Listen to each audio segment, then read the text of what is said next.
What's up, everyone? Welcome to another week of What You're Missing. This week is going to be a little bit more serious, and I apologize for not making you giggle at work, although I guess the last few weeks haven't really been all that humorous either, but, you know, you're here for me and what I find interesting, so this is what it is this week, so you're going to have to bear with me. First off, from the people that made originally the first Diablo and then left Blizzard and created Torchlight and Torchlight 2, which some of you have either played or played with me or watched me play, depending on the case. These same guys have created their own indie game called Rebel Galaxy. Now, it won't be out until 2015 sometime, but which I guess, now that I think about it, is right around the corner. But it's let me try to explain this. There's a video on Polygon that I watched, and I read the article about it, and it's basically a third-person space combat action RPG. So it deals with the same randomly generated loot, which I assume is equipment for your spaceship.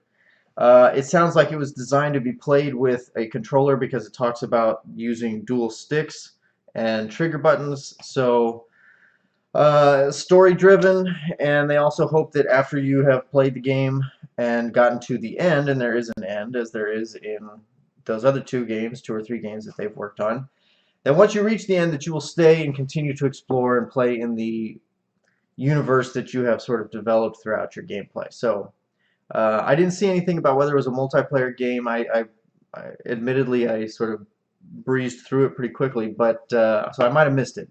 Hopefully it will be, but I'm not sure how that would work because the entire screen really is taken up by your own ship as you're flying through space. So anyway, it looked kind of interesting. Maybe go check it out, see what you think, and let me know. Next up, Sierra of the King's Quest, Heroes Quest, or Quest for Glory, Space Quest, Police Quest, Phantasmagoria, and all those other games that I played and loved as a kid. They also made a game series called Gabriel Knight. I think it was in the mid to late 90s. And I never played the Gabriel Knight series. I was a little too young. I guess in the mid 90s I wasn't. But when it was out, I wasn't interested in serious crime, drama, mystery type games, which I think Gabriel Knight was. Anyway, it's the 20th anniversary, which means I guess it would have been 94. And they are re-releasing or remaking the game in HD and releasing it for the PC and the Mac. So for those of you who are also Sierra game fans or Sierra company fans, you should go check that out and see if that's something that you might enjoy. I don't think I will go and look it up or buy it, but I think it's cool that they're doing it. I always like to see things that come out of Sierra. So you've heard me talk about Anita Sarkeesian and her opinion and views on feminism in gaming and gender in gaming and all of that. And she was scheduled to speak at Utah State University for, I think, one of their women's groups there. And the school itself received a threat that there was going to be a shooting akin to one that happened in Canada where somebody came and shot, I think it was 14 women and injured a few men in the process and then committed suicide. And also in response to a woman speaking up about misogyny and sexism and a lot of the harassment that women face. And so this threat came in saying that it was going to be a much bigger scale version of that. And the really special icing on this cake is that Utah has a concealed weapons law which allows people who have a permit for a concealed weapon to carry that concealed weapon, whether that's to a university or a school or a conference, say, hypothetically, where somebody might be speaking who has received numerous death threats online and all kinds of harassment and other threats of physical violence. And so the university refused, as did the police in that area, refused to, I guess, go against the law and to enforce a zone where she was speaking, which wouldn't allow concealed weapons, because the law clearly states that concealed weapons are allowed. And so the police said no, they wouldn't do it. The university basically threw up their hands from the looks of things, and as a result, Ms. Sarkeesian unfortunately had to cancel her talk there, which to me feels like allowing these degenerates to win, right? Because clearly the whole reason why you would make a threat like that is to silence women or people who are coming forward and talking about, in this case, feminism and sexism. And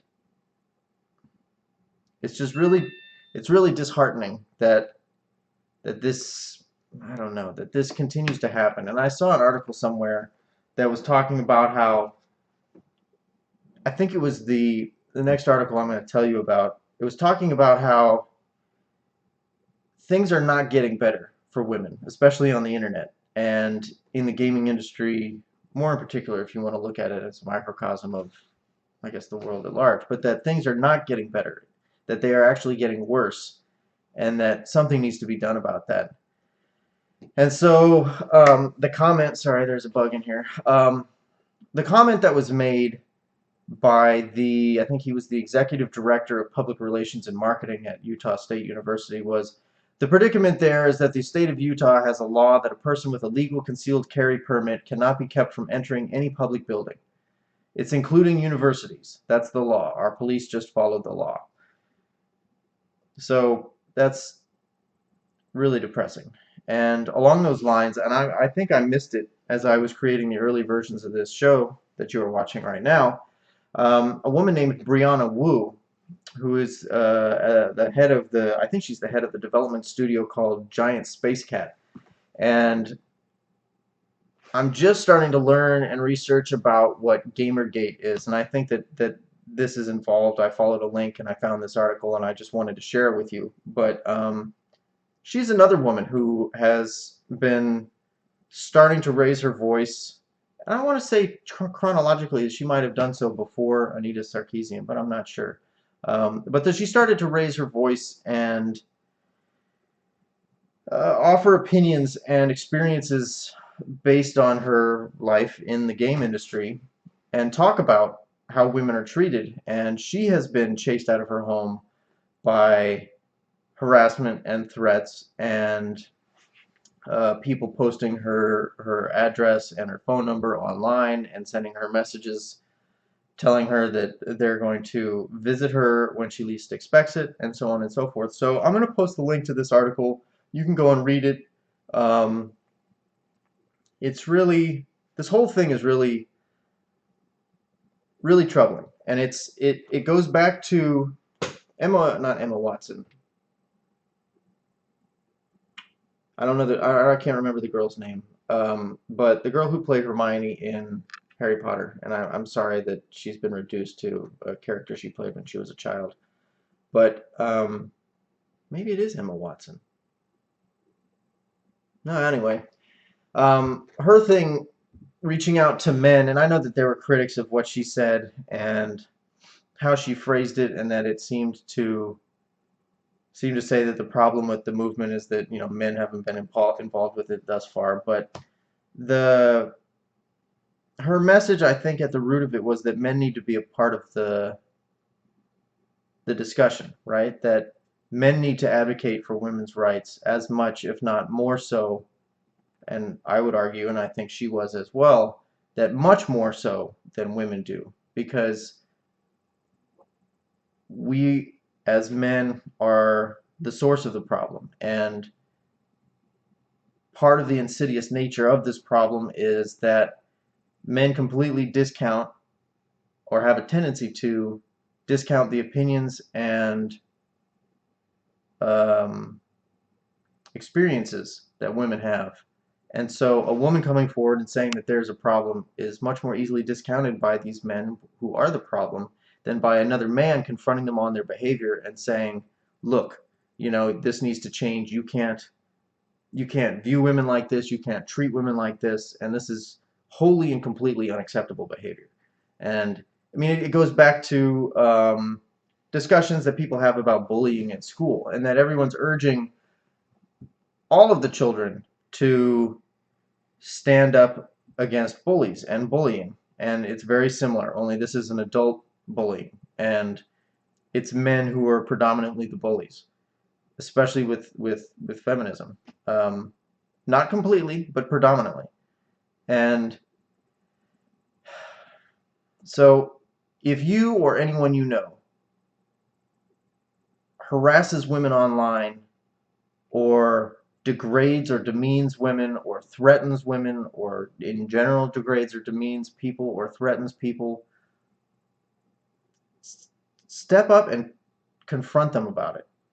Say something to them. Let them know that this is unacceptable, that you as their friend don't condone this sort of behavior, that no one who knows them that they like and respect would like allow that sort of behavior in their life, and that's no way to behave. So I don't know, I'm not putting this to words very well, but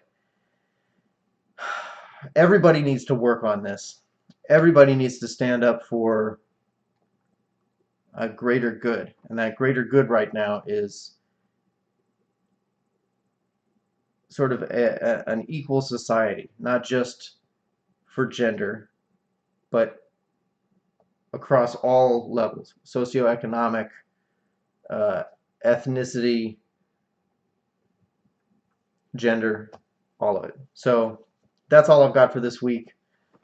See if you can go and, I don't know, practice what we discuss here, and make the internet and the world a better place for next week. Every little step counts. So thanks for tuning in. Hit subscribe. Tell your friends about this. If you have thoughts or you want to chime in and have a discussion with me, that's great.